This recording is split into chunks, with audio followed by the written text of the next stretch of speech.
Alright, this is obviously just a dummy slide. TED is going to have their own thing, but the title of the talk is Want to Work for Google? You already do. Let's do it. Do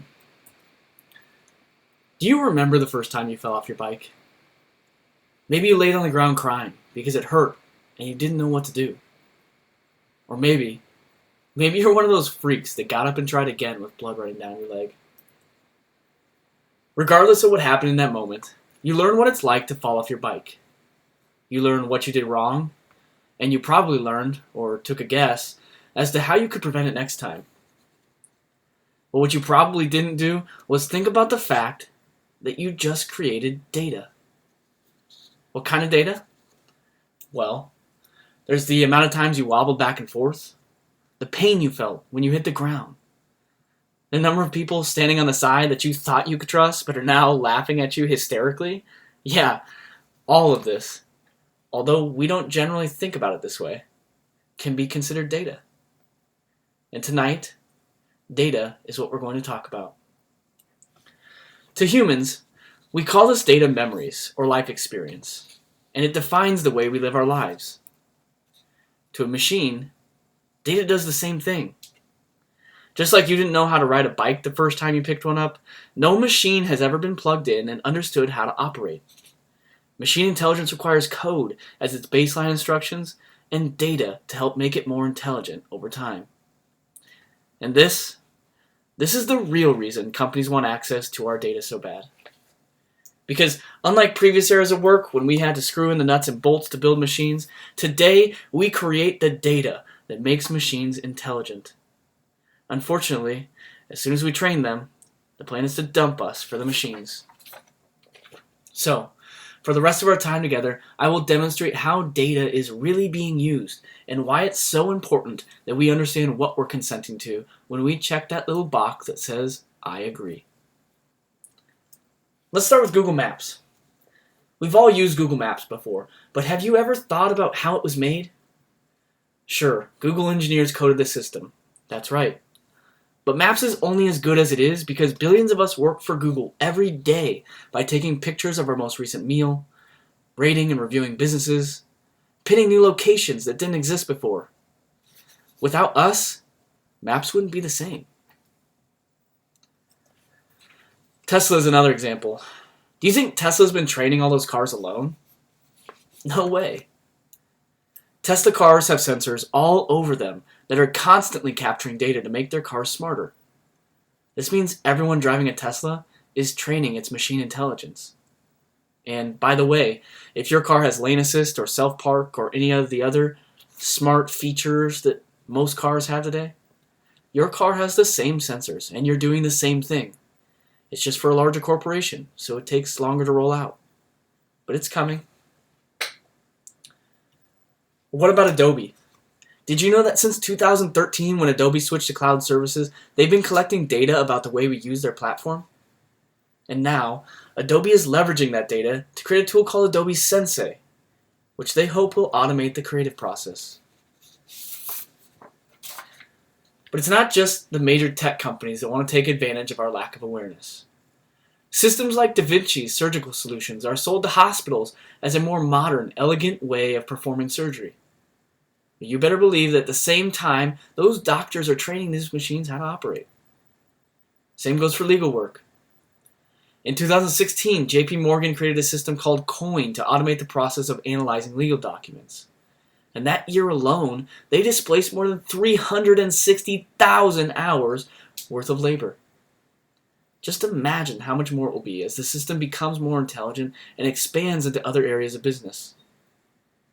I could stand up here for days explaining other products and services, why they capture data, how it's being used, but we don't have the time. All you need to know is that it's not just the burger flippers. It's not just the bricklayers. It's not just the warehouse workers and other boring, routine jobs that are going to get automated. And when they go, it will be our fault because we consented to it.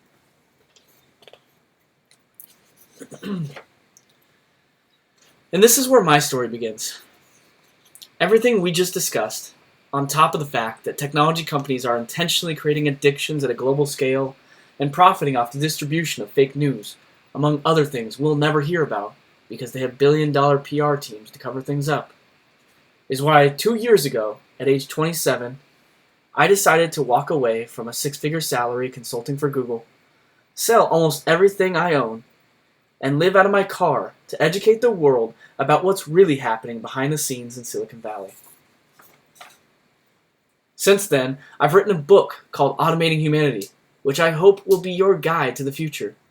It explains what's happening, why, and how we can make change in a non-technical language so we can all participate in this conversation.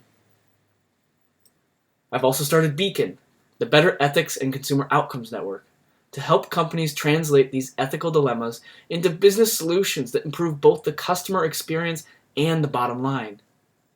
We then leverage our profits to fund research and educational initiatives with the intention to protect consumers and make sure nobody gets left behind. I do these things because if people like me aren't willing to speak out about these issues and take action, how are we ever going to solve them? Journalists don't know how to report on these issues. Companies have zero interest in helping us move forward. And it's moving so fast that by the time everyone realizes what's happening, it'll be done. It's the perfect crime. But you know what the worst part is? It's not even criminal. It's actually brilliant capitalism, and it's completely legal. But is it right? That's the question we need to ask ourselves. That's the part that's up to us to decide as consumers and voters. So what can we do? Well, there are a lot of issues that need to be resolved if we want to move forward meaningfully. But the one we're here to talk tonight about is the fact that companies have turned billions of us into unpaid machine trainers.